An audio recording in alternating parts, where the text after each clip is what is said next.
6 və 7 fevral tarixində Gəncədə yerləşən Qlobal Medikal Klinikasında pasiyent qəbulumuz baş tutacaq. Bu haqda sizcə özünüz bir çağırış xarakterli buyurasınız. 6-7 fevral inşallah Gəncə şəhərində Qlobal Medikal Centerdə olacağam. Pasiyent qəbul edəcək. Yeniyetmələrlə bəzən olur ki, psixoterapevtlər çox məşğul olmur. Sırf o yönümlü, əsasən də yeniyetmələrə görə sırf Gəncə şəhərinə gedirəm. Nəyə görə? Çünki valideynlərlə də işləmək lazımdır. Bəzən valideynlər qəbul eləmir.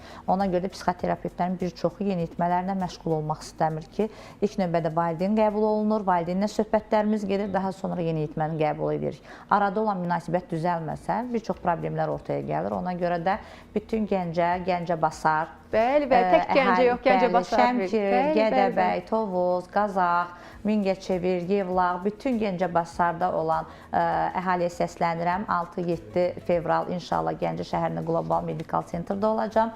Buyurub gələ bilərsiniz.